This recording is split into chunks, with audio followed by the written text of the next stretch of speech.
I'm Terry Bell, and this is my story. It's funny how quickly life can change. It all started the day I went fishing with two of my friends. My wife Abby had already been sitting in her office for about an hour when she got a phone call. "Is this Abigail Bell?" the caller asked. "Yes, it is. How can I help you?" "We have kidnapped your husband and are holding him for a ransom of $250,000. You have 24 hours to collect the money or your husband will die. If you call the police, he will die. I will call you again at 3 o'clock this afternoon and give you instructions on how to get the money." "Is this a joke?" "Who are you?" Abby was scared and stunned. She didn't know what to do. "I went on a fishing trip with friends to Lake Erie for 3 days. I didn't even bring my cell phone with me because we didn't want anything to interfere with our fishing trip with my two friends. Me and my friends were on my boat on Lake Erie, drinking beer and fishing, having a good time. We had never gotten out that often, and we all really enjoyed the fishing. My boat was quite large, a 35-footer that could even accommodate 6 people if they were friendly, although we rented a cabin to stay in overnight. For the last 6 years, we've done this kind of camping and fishing trip once a year. While I was chugging another beer, the Coast Guard came speeding up to us and stopped next to the boat. With guns at the ready, they asked, "Is one of you Terry Bell?" "That's me," I replied. "What the hell happened that you pulled a gun on us?" "I'm sorry, sir, but we were asked to find you. We've been told you've been kidnapped and are being held for ransom. I can assure you that I'm fine. These are 2 friends of mine, Joe and Al. They are also 2 of my employees. We came here to fish for a few days. We decided to do without cell phones. We didn't want to be disturbed, we just wanted to fish. Could you please point your weapon in the other direction?" "Excuse me, Mr. Bell. We'd like to board your boat and take a look around. Do you have any weapons on board?" "Just the standard flare guns and other emergency items you would expect to see on a yacht." "Welcome aboard." They quickly searched the yacht and checked the IDs of the 3 of us. After that, they apologized but asked if I would go with them. The police needed to talk to me at my house. "Joe, Al, go ahead and enjoy your fishing. I'll see if I can get back to the cabin tonight or tomorrow. There's no sense in spoiling your vacation. If for some reason I don't come back, see to it that the boat is docked and securely tied up. Clean and lock the cabin and drop the keys." I walked out with the Coast Guard and headed for shore. I had met Al and Joe in prison 12 years earlier. I had been convicted of receiving stolen property, which I will talk about later. Joe and Al also met in prison. They were both serving time for assault and battery.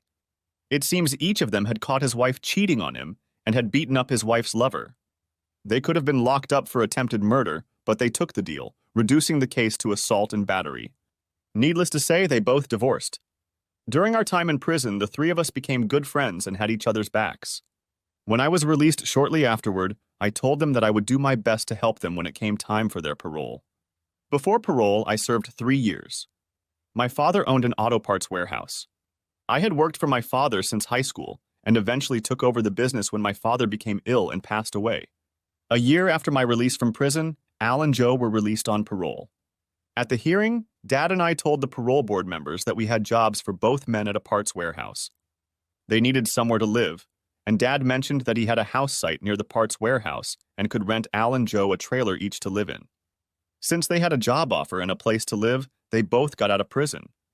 Parole happened 8 years ago, and both men thanked their father and me. They were great employees, and now they are also good friends of mine. They were each able to buy a used car for a good price at a junkyard. They became mechanics and tow truck drivers. They were jack of all trades, and there was nothing they couldn't do at a junkyard. All they needed was to start a new life. They even started dating, and in time they married and got their own homes, each with a family of their own. No doubt they were grateful to Dad and me for helping them. They continued to work for us and were paid well. The police drove me home as I didn't have a car. When I walked in the door, Abby ran up to me and hugged me. "Thank God you are safe. I was so worried about you. Where have you been?" "On the damn lake, fishing until the Coast Guard came up to the boat with guns." "What the hell is going on?" The man stepped forward. "I'm Detective Abel. I'm in charge of this case. We need to know your whereabouts for the last 24 hours. "Bullshit. You guys took me away from my fishing vacation, and I want to know why before I tell you anything." "Fair enough. Your wife called us this morning and said she got a call at work informing her that you had been kidnapped and were demanding a ransom of $250,000. The caller said he would call your house at 3 o'clock. We have everything set up and are waiting for the call. This must be some kind of sick joke. Who the hell would try to kidnap me? I own a goddamn warehouse and trailer park. You think they're after auto parts or a used one-horse? Abby, did they say anything else? They said, you have 24 hours to raise the money or your husband dies. If you report to the police, he will die. I will call you at 3 o'clock and give you instructions on how to get the money. I was so scared. They told you that if you called the police, they would kill me, and you called anyway. God, if this was real, I could be dead. Abby began to cry. Mr. Bell, your wife made the right decision. She didn't know what to do. There was no way she could have handled this on her own. That's easy for you to say, because it wasn't your goddamn life that was at stake. Damn it. What's going to happen now? I'm fine. Can't you all just get out of my house? You can see I'm fine. Mr. Bell, we have to take every threat like this seriously. We'll stay here and see if another call comes in. Now, would you mind telling us your whereabouts for the last 24 hours? Of course. Joe and Al picked me up early yesterday morning.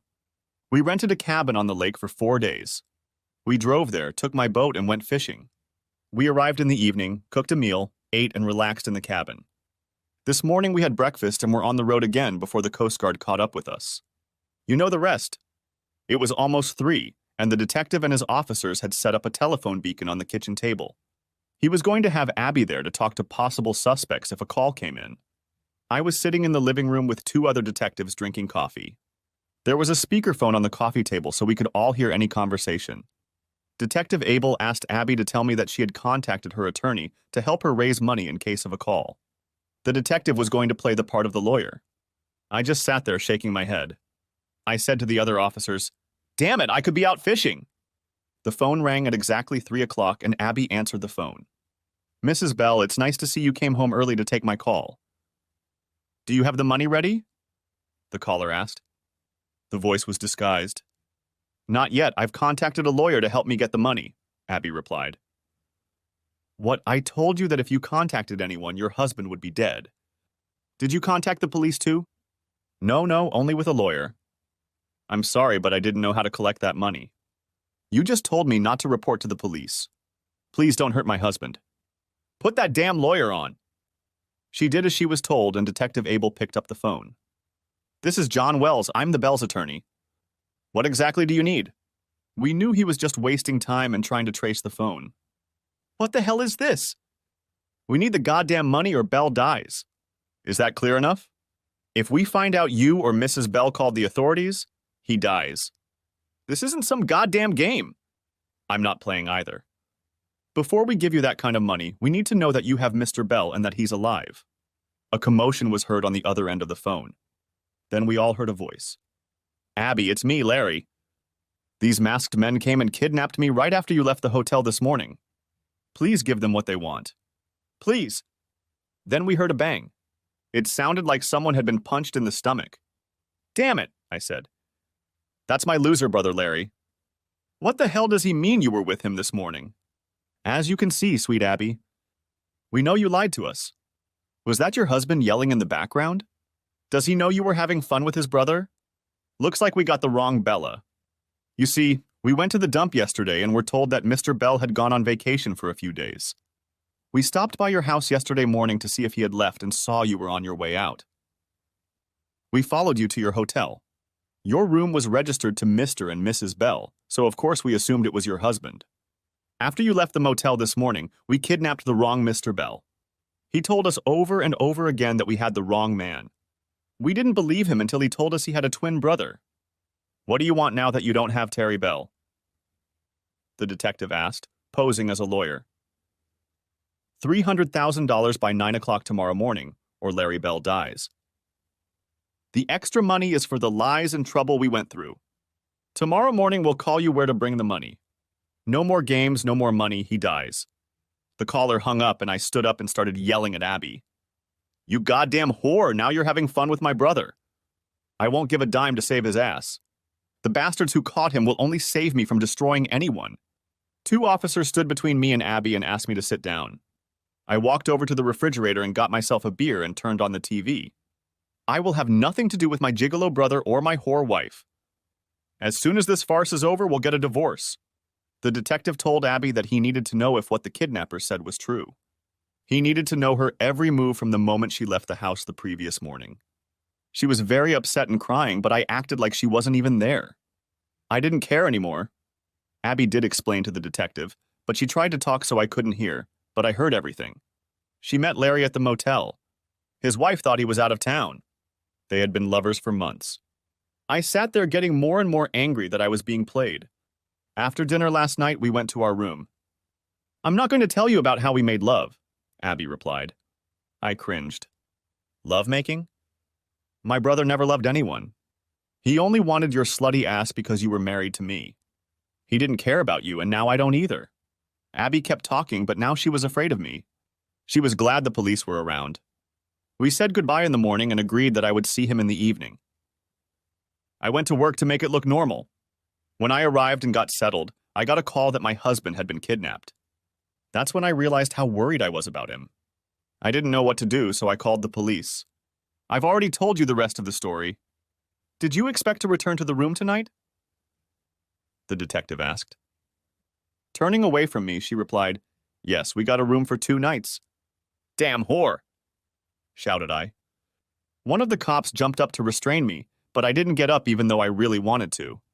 Once in jail is enough. Larry and I really were twin brothers. We may have looked alike, but we were completely different. I liked mechanical things while Larry was more interested in girls. We usually got along as kids, but only because I was forgiving. We both dated, but Larry always got my girlfriends. He was the more suave conversationalist and usually ended up staying with the girl, dumping her after he got what he wanted. My philosophy was that there were plenty of fish in the sea, and if the girls wanted Larry so badly, so be it. I was never in love with any of them. Our mother died of cancer when we were 18, and we lived alone with my father until we graduated from high school. Larry wanted to go to college and become a salesman. He had the gift of gab, and he would be good at it. The only person Larry really cared about was himself. I, on the other hand, worried about my father. He had owned a scrap metal business for most of his life. To most people, it was just scrap metal and junk, but his fortune exceeded $1 million. Most of the money was tied up in what was called inventory. I didn't go to college. I stayed home and helped my father.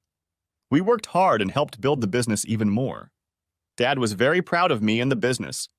One night I went to a party and met a girl. We started dating, and within a year we were married. She moved into the house with me and Dad. Eventually, Dad told us we could live in the house, and he would live in one of his trailers in the trailer yard.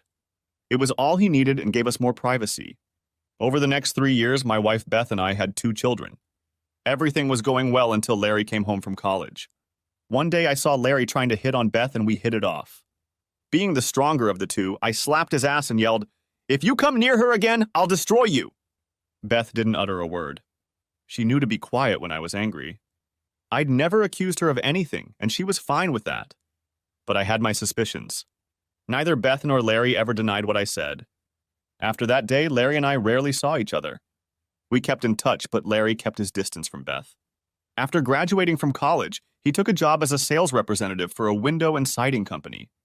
He often spent several days a week traveling, but it gave him the opportunity to meet many women. He had the gift of gab and always found common ground with women who had money. He would live with them for a while, and after using them, he would find another. His job paid okay, but it didn't fit the lifestyle he wanted to lead. He was living large because of the women he dated. It's been 12 years since I married Beth. We had a good marriage, but now I always had suspicions about her. But our children were fine. Because of them, I never gave cheating a second thought. Just about that time, my father got sick. He'd had a stroke, but he seemed to be coping.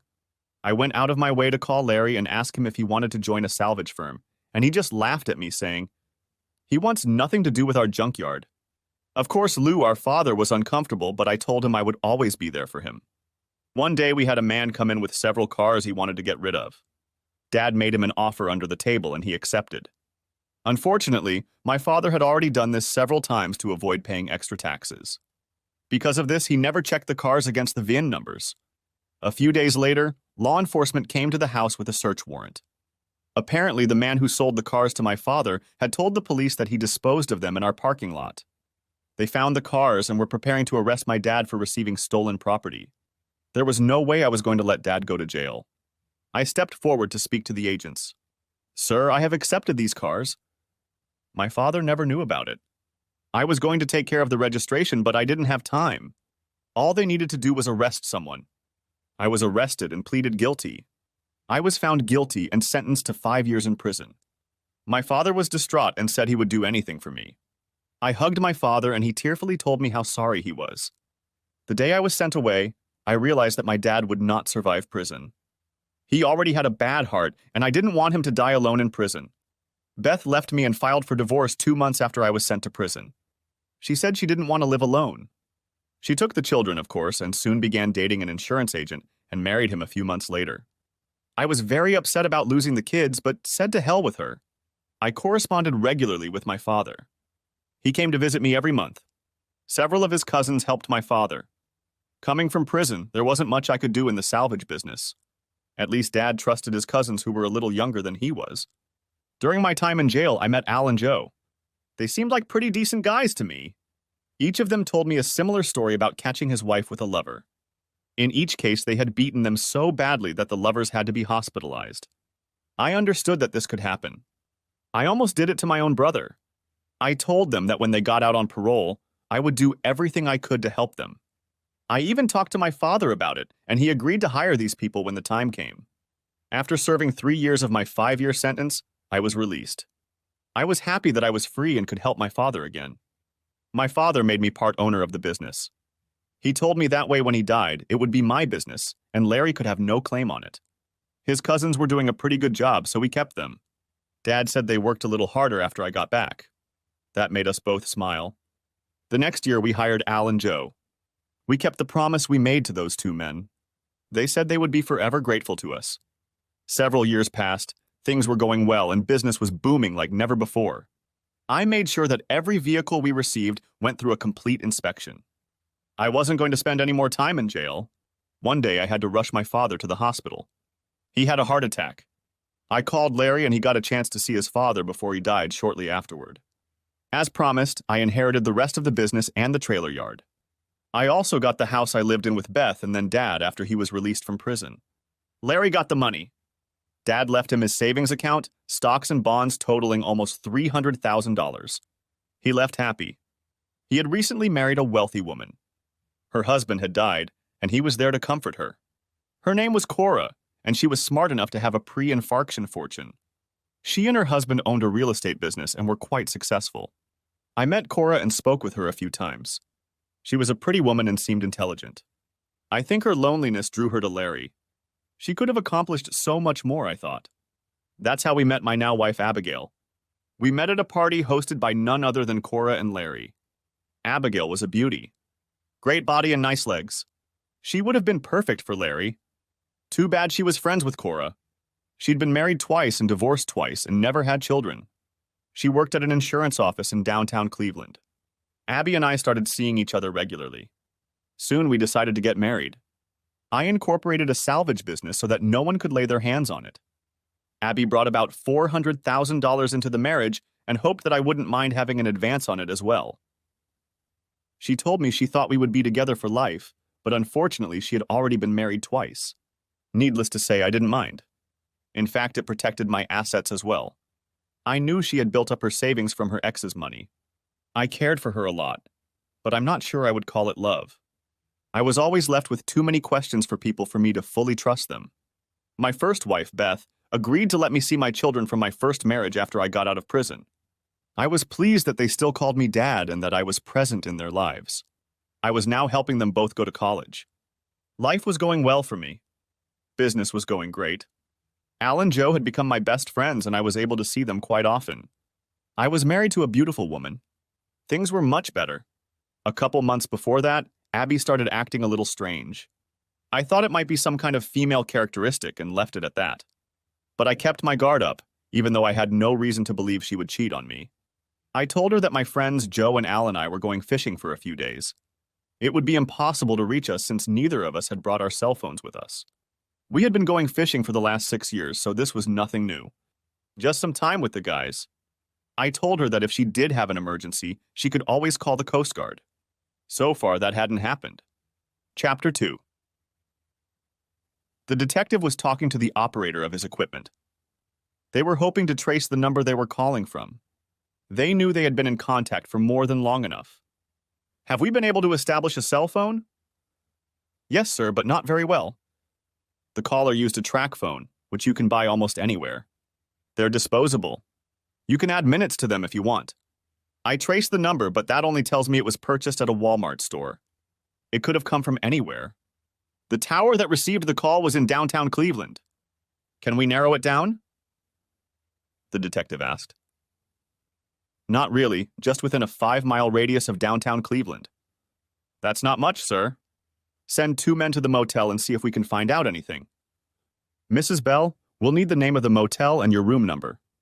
Maybe someone saw something, or even the monitor in the lobby might have picked up something. Check to see if Larry Bell's car is in the parking lot. Abby gave the officer the requested information, as well as the make of his car. She became concerned again and asked about the ransom. I stepped forward and said, I'm not giving him a dime. If you want him so badly, pay the ransom for him with your own money.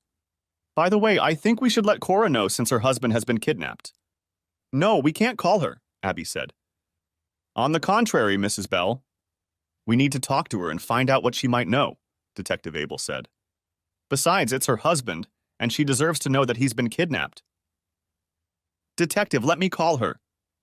I'll have her come to the house and you can interview her here, I asked.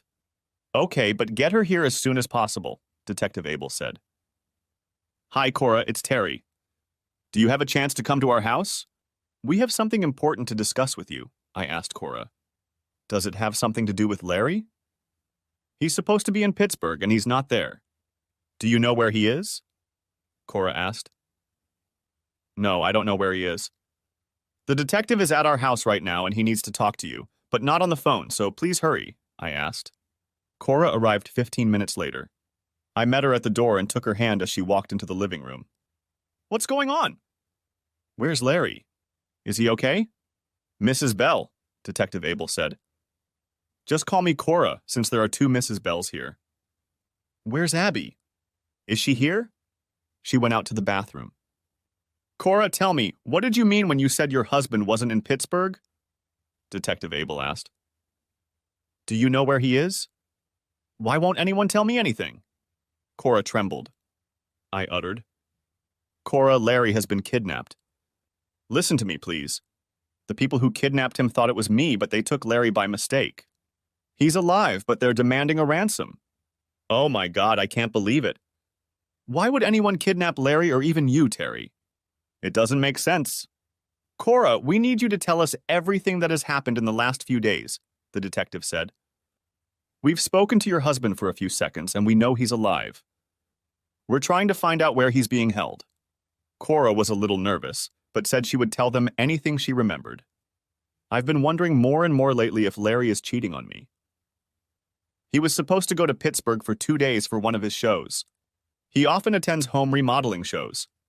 He gave me his motel and room number and told me he would share a room with another vendor to cut costs. He has done this many times. This time he looked a little different or nervous. What makes you think he might have been cheating? The detective asked.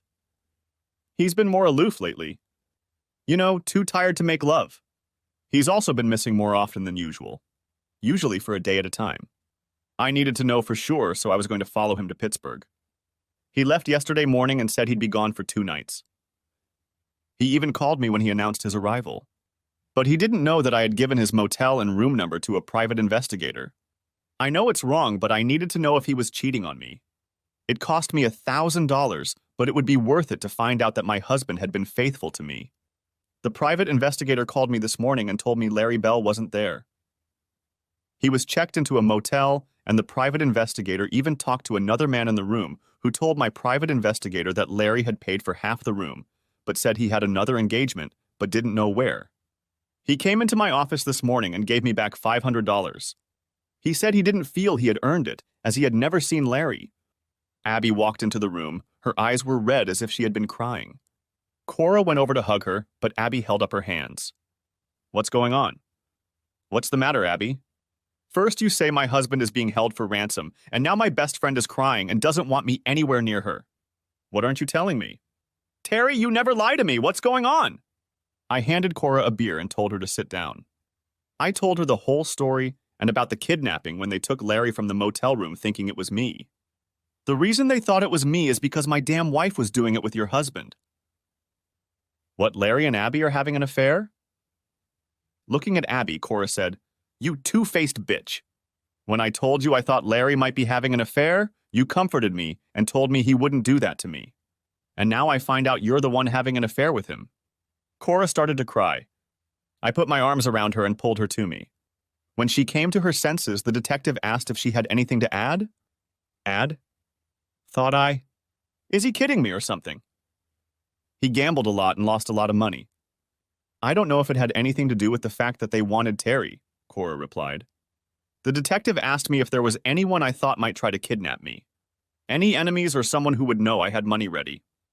That's the thing, I replied. I'm worth a lot of money, or at least my business is worth that kind of money, but I don't have anywhere near the amount of money I could get quickly. It takes me a while to sell mutual funds and stocks. There's no way I can get, say, 100,000 quickly. As for someone trying to get the money, my asshole brother probably set it up himself. Since he's sleeping with Abby, he probably knows that she has a few 100,000 that she could get quickly. Abby shrieked. He didn't do any of that. He loves me and we were going away together. He never asked me for anything. You're just jealous of him. You always have been. You goddamn whore! Cora screamed. You can have that asshole. I've spent enough on him already. He even took money out of my account. I had to press charges. After he comes back, I don't want anything more to do with him. Detective Abel could see that the situation was getting out of hand. He asked everyone to calm down for now. We have yet to find the kidnappers and Larry Bell. Mrs. Bell, he looked at Abby.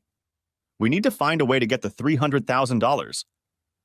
Your husband has made it clear he's not going to help. Are you in a position to raise that amount of money? Cora, it's your husband. Do you have that kind of spare cash? Cora looked at me. What am I going to do, Terry? I have a couple 100,000, but that's all I have left. He's my husband until I file for divorce. Don't spend a dime on him. He doesn't deserve it. He's been using you and spending your money for years. He wants Abby. Let him use your finances to bail his ass out. That would take almost everything I have, Abby replied. You're both horrible. He's your brother and your husband, Cora. Don't you care at all? I muttered. He's an asshole who entertained my wife and cheated with a much better woman. You want to save his ass, then take action. Personally, I don't give a shit anymore. Cora, I'll be ahead of you in line to file papers in divorce court on Monday. Please bring coffee for me, black with sugar. Cora said nothing, but there were tears in her eyes. Detective Abel sent 2 officers with Abby to collect the ransom. It was almost all she had left of her savings. Since we'd been married, I'd paid for everything.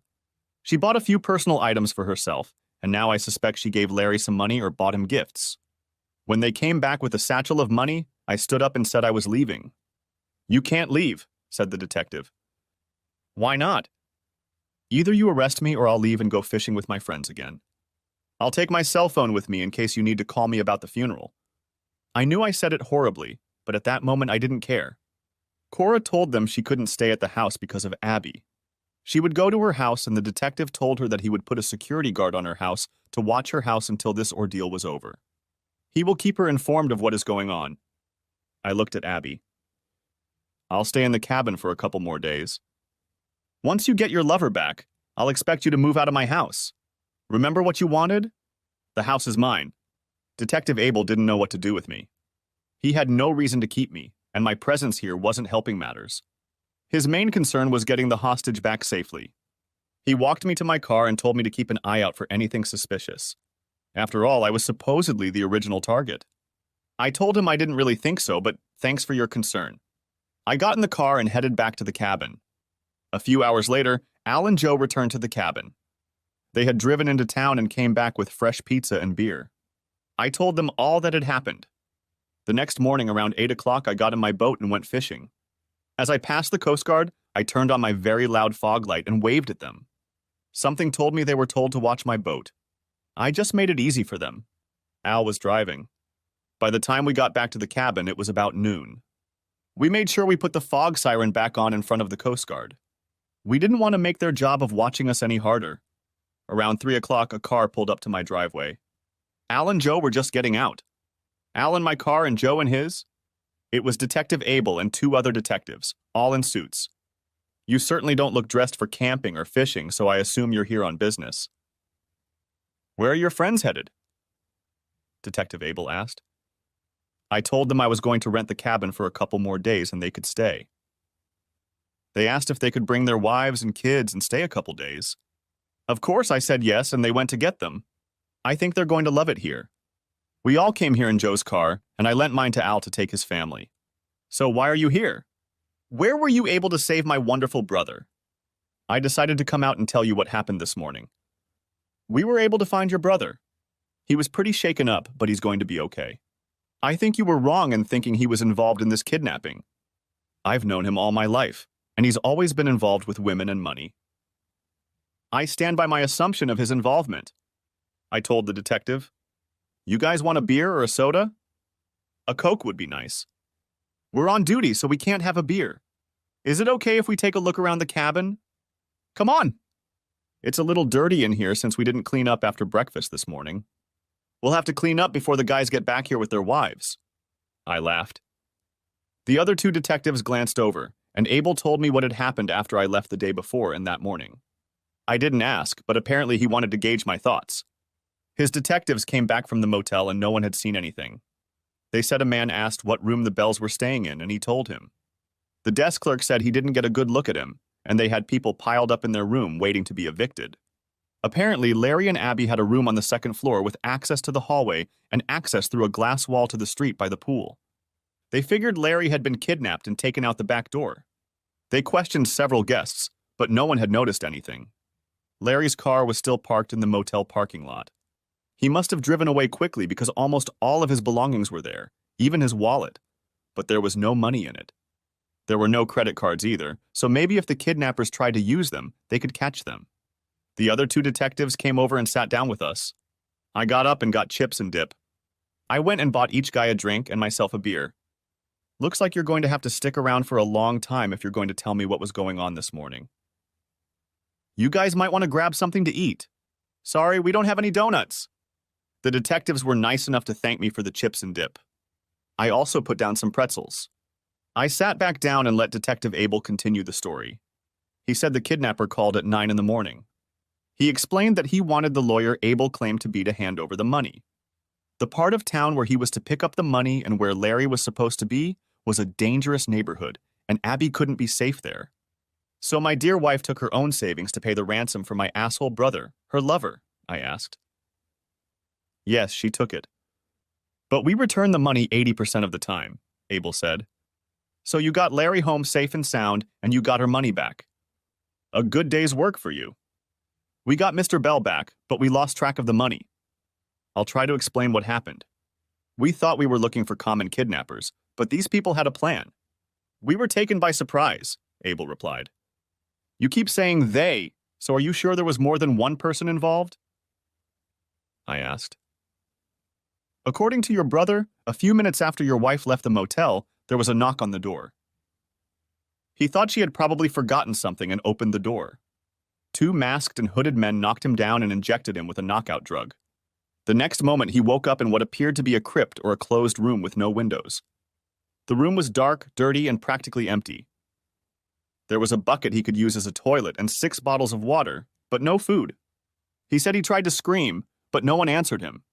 There was an old mattress on the floor. I know you think he set the whole thing up, but I can't imagine him doing this to himself, Abel said. Detective Abel continued his story.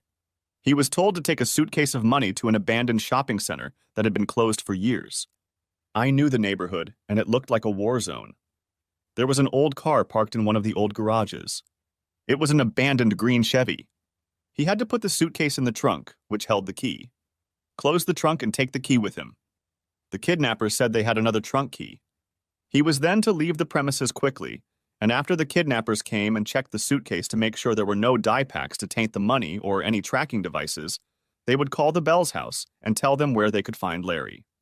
Abel said he told the guy that the terms were unacceptable, but was quickly told that if the money wasn't delivered by 10 o'clock, Larry would die and hung up. We argued with the man on the phone, but he said that or Larry would die.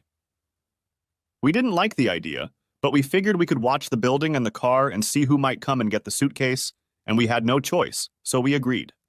As the saying goes, always follow the trail of money, Abel said. I wondered how this was going to play out.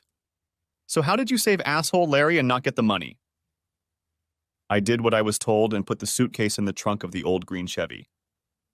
I got out quickly and headed back to be with your wife and wait for the call.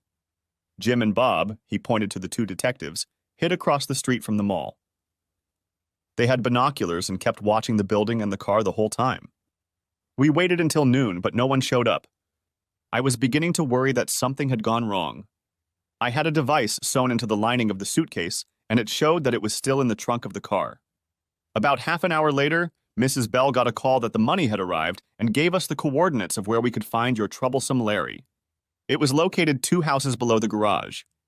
It was in an old loan office or bank vault. The main locking mechanism had been removed, but someone had welded a large padlock to the door.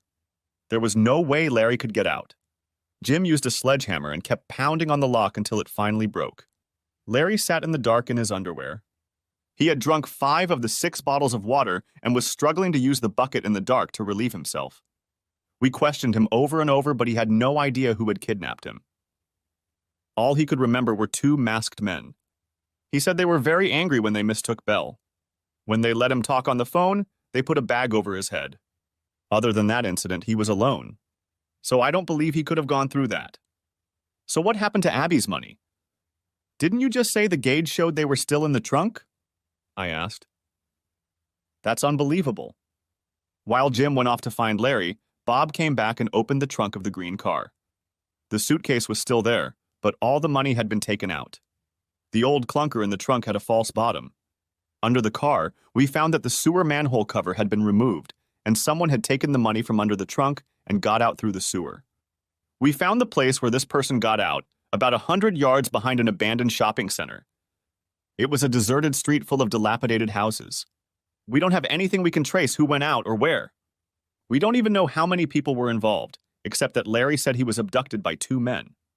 An ambulance took your brother to the hospital, but the paramedics said he looked okay, but very dirty and shaken. I followed your wife to the hospital to see him. Jim and Bob stayed at the scene for an hour looking for any clues, but found nothing. We had the old Chevy towed to our yard to have it looked at. I doubt we'll find anything. Did you notify Cora? I asked.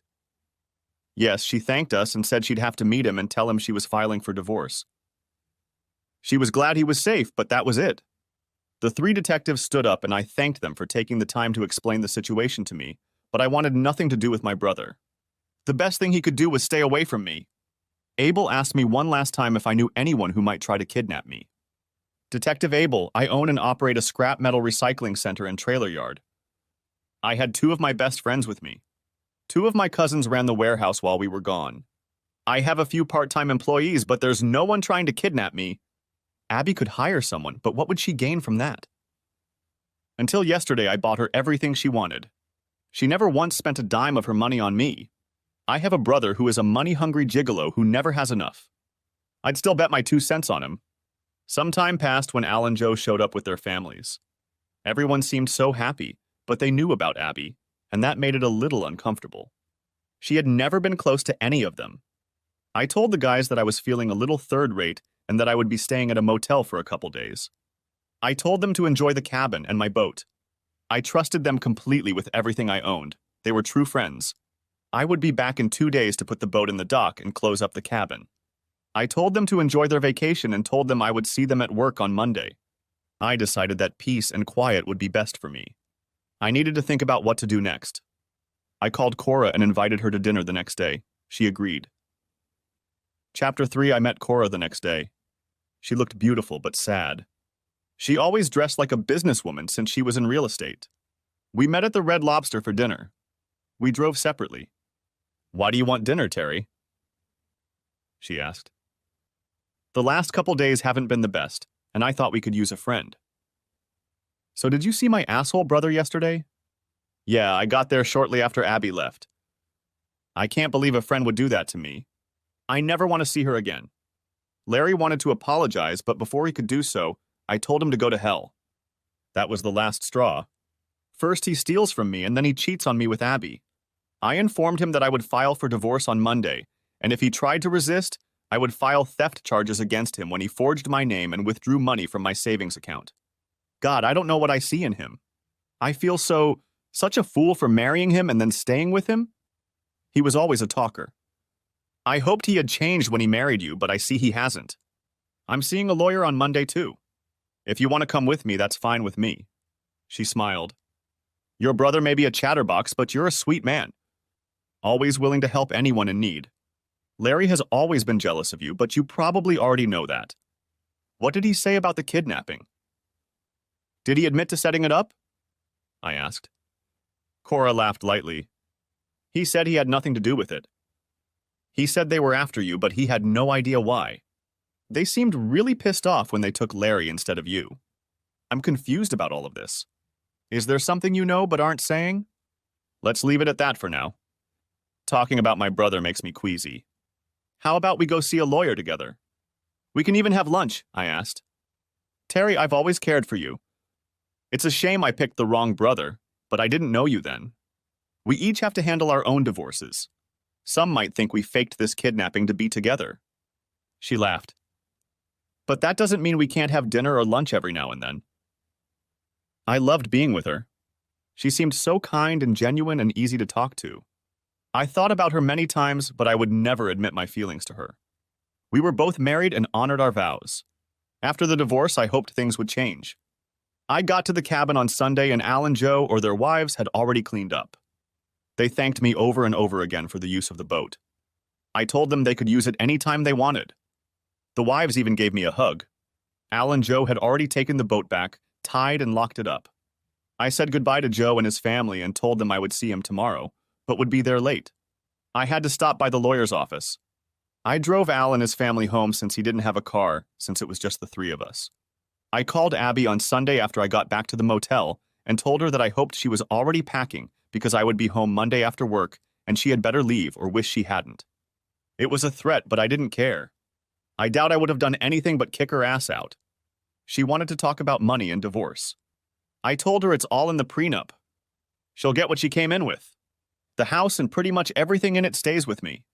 When she said that most of her money is gone because she used it for Larry, I replied that she should thank my brother for that. Talk to him and he might be able to return some of the money. She got very angry with me. You are a horrible, pathetic person. You would let your brother die. I intervened and said, no, I didn't do anything. Maybe if he hadn't entertained my wife, I would have considered helping him. Anyway, I'm going to see a lawyer on Monday. You will be served with divorce papers later this week. I suggest you sign them. On Monday, after I got back from the lawyer's office, I got a call from Cora at work. She said Larry had stopped by her office and picked up his stuff from the house. He had a small trailer. She told him that he had better take only the things that belonged to him. Cora mentioned that Larry tried to apologize again, but she told him to just leave. She would mail the divorce papers to his company's office in Youngstown. As he was leaving, she looked out the window and saw Abby in a car following Larry. I think she rented a truck and my asshole brother helped her drive the stuff.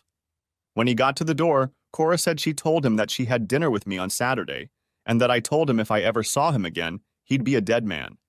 I never said that, but Cora said it scared the hell out of Larry. Cora told Larry, and also Detective Abel, that she canceled all of Larry's credit cards in both of their names. She would no longer pay the bills for him. She told Abel because he was looking for any activity on the stolen credit cards. The case wasn't closed until he caught the kidnappers and hopefully recovered the money. Since they found Larry, this case has been on the back burner. Things are back to normal at work. Cora and I had dinner at least twice a week. We both filed for divorce and the lawyers said it would take about 90 days. We were both surprised that neither Abby nor Larry had raised the issue of divorce. Of course, that would have been a waste of their money and time, since we both had prenuptial agreements. Over the next month, Cora and I became close and she confided in me. She told me that a few months before, Larry had traveled to Las Vegas where he forged her name and took over $100,000. She only found out about it when he was scheduled to make a 2-day trip to Pittsburgh. She saw her savings statement in the bank. At first, she just wanted to tell him she found out, but then she wanted to know why. At first, she thought that most of her savings had probably gone to cover gambling debts. She thought that maybe he had another woman. Cora asked if she could check Abby and Larry's schedules, and it turned out that both were out of town that weekend. Abby had to go to Iowa to visit her sister for a couple days. Now I was acting more annoyed than ever and decided that as I told Cora, I needed some payback. But that would have to wait.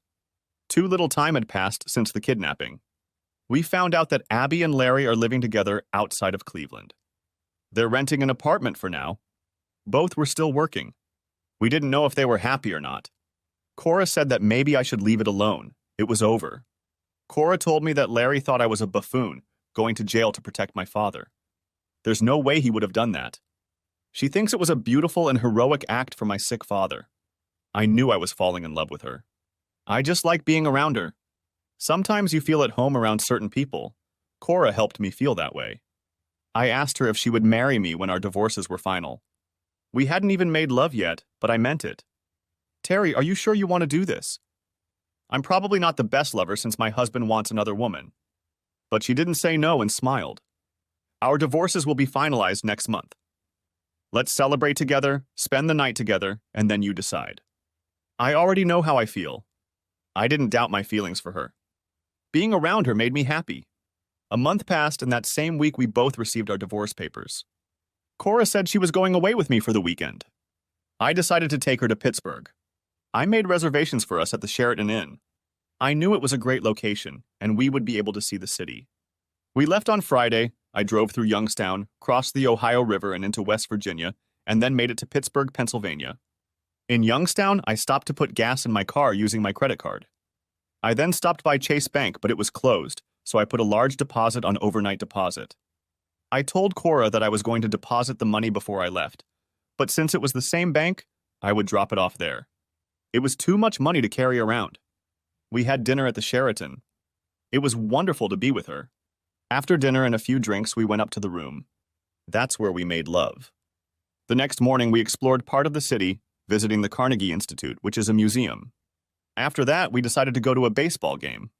We weren't Pirates fans since we were originally from Cleveland, but we decided it would be fun to act like two little kids and had a great time. We went out to dinner again and went back to the hotel for a couple cocktails and a little dancing. It was just nice to be together. It was so hard to believe that my dumb buddy could cheat on a woman like that. Beautiful, wonderful, and fun, a great lover. Everything I could want in a girlfriend or wife. The next day we headed back to Cleveland, passing through Steubenville and a number of small Amish towns. We stopped and even did some shopping and sightseeing. I dropped her off at her house and told her I would like to see her Monday after work. On Monday, she cooked us dinner. The woman could cook too. When we finished eating, there was a knock on the door. Cora went and answered it. It was Detective Abel. Mrs. Bell, may I come in? I have a couple questions for you. Of course, please come in. Terry, Detective Abel is here. I entered the room and he seemed a little surprised to see me. Before you say anything, Cora and I see each other sometimes. I want you to know that this started after we found out about our exes cheating, I told the detective. You are two adults and what you do is your business. I have a couple questions about the credit cards you canceled that were stolen. Do you still have a list of them? Yes, it's in the desk. I'll go get it right now. She went to get the list and handed it to Detective Abel. What exactly is it about? Cora asked. I noticed that you canceled the one Chase card you both used. Is that correct? Yes, why? Cora asked. Your husband had another Chase card that he used last Friday at a gas station in Youngstown. Larry Bell was in Youngstown on Friday at his corporate office. He said he goes there every other Friday. He said he didn't use that card on Friday and that it was stolen. I only canceled cards that I had duplicates of. I never knew he had another Chase debit card. Was I on that card too? No, he said he was the only one on the card. He said he ordered a new card but didn't use it. So what do you want from me? You can get a list of the cards I canceled. That's the best I can do. I'm sorry I can't be of any help, but it seems to be Larry's problem, not mine. You're right. I just had to check the cards you canceled. You see, that card was used not only to buy gasoline, but also for an overnight deposit made after hours on the same debit card. Someone put $100,000 into an account that previously had a balance of $75,000. What? I asked. You mean someone put $100,000 into Larry's savings account? Who could have done that but Larry himself? Did you question him about it? Yes, he didn't know what to say. Your ex-wife was there, wanting him to tell her where the money came from, and why didn't he tell her he had another $75,000? Your brother just shut up and said he wasn't going to answer any more questions. You may have been right, Mr. Bell, about your brother, but we can't prove anything. We were just tracking the cards that were reported stolen. Your brother said this card wasn't stolen, but he wasn't sure of that when he gave me the list. After the detective left, Cora looked at me. I realized that she wanted to talk to me. I decided to start the conversation by asking her if she was going to marry me. Terry, I care about you, I really do. But I have one problem, and it's a very big one, Cora said. What's that? I'm sure we can solve it if we try. It has to do with the kidnapping. I have a feeling you know more than you've told me. If we get married, I need you to trust me. I've been married twice, and both husbands lied to me. I don't just mean the cheating. I don't want to go through that again. What makes you think I know more? I smiled at her. Terry, we were in Youngstown on Friday. You got gas and stopped by Chase Bank to make a deposit. I've been taking care of you for a very long time. I know you had the same feelings for me, but we were both ready for marriage. I guess you found out about Abby and Larry and set up this kidnapping so I could see what kind of bastard I was married to. So what do you want to know? Did I know about it? Was I involved in it? Just the truth, that's all. I want to be able to always trust you, and you can always trust me. You made that deposit in the bank knowing I would question it, Cora replied. It was a big step for me. As big a step toward trust as I'd ever taken, with the exception of Al and Joe. Cora was right. I should trust her more than anyone else if we were going to be together, and she should trust me too. All right. I'll just give you a few details. One of my best clients said he thought he saw me in Las Vegas. He said he walked up to a guy who he thought might be my twin. The guy was wrapping his arms around a woman as if she was his mistress. He said, "How the hell are you doing, you stupid son of a bitch?" He said the guy got mad at him and told him to back off. That's when he realized it wasn't me. I showed him a picture of me and Abby and asked him if she looked like the woman the man was hanging on to. He said yes, and I told him it was my twin brother and his wife. He said, "Damn, he was all over her and wasn't afraid to grab her right there in the casino. Must be the newlyweds."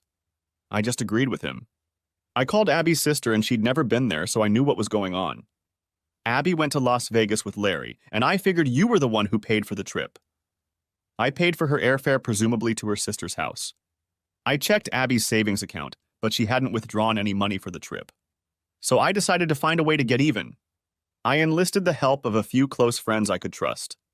The rest is history. You would have let him die? Cora asked. Of course not, but I wanted him to suffer. I despise him, but he's my brother. I was just hoping you wouldn't help bail him out. I was surprised Abby gave the money, but I'm sure she thought she'd get it back after they found the kidnappers. Why did you give him the money on Friday? I don't understand. I threw away all of his credit cards except the one in his name only after you mentioned that you canceled them all. I checked it, and when I found the balance was $75,000, I figured that was the money he took from you. A card with that kind of money, I was sure he would have reported it missing or started a duplicate, but wouldn't have told you. I bought gas with it so Detective Abel would know the card had been used. I put the money in his account. He's so greedy for money that there's no way he'd say he didn't put that money in. At the same time, I figured it would ruin the relationship between Larry and Abby. She'll always believe it could be her money, and it really is, I laughed.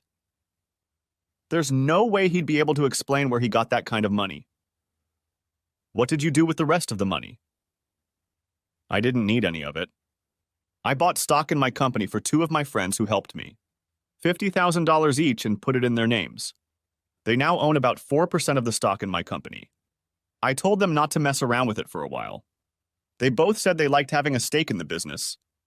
The last $100,000 I've been holding out for you. That's the money my brother stole from you. I think you should put it in the real estate account since there's a lot of money going through it. Cora didn't know what to answer. I was the criminal who kidnapped her husband. What to do with a guy like me? I was as honest as possible and told her the whole truth. She knew I did it to get back at both Abby and Larry, but at the same time I helped her. I didn't take any of the money for myself. Well, I've told you everything. I guess it's up to you to decide if you can trust me. I love you, Cora, and I want you in my life, and I promise not to lie to you. She kissed me, walked me into the bedroom, and we made love. Epilogue. We were married 2 weeks later. We decided to rent a cabin and play the wedding there. It was so nice there. Al and Joe and their families were there, as well as the rest of my staff. Cora's parents were there. I met her sister and some other relatives, as well as a few people who worked for her. It was too cold to swim, but everyone went for a boat ride. No one mentioned Abby or Larry. Nothing was mentioned about the kidnapping either, but I saw Cora hugging Joe and Al. She knew who my real friends were. There was a lot of food and music at the wedding. Cora and I knew we were surrounded by true friends and family.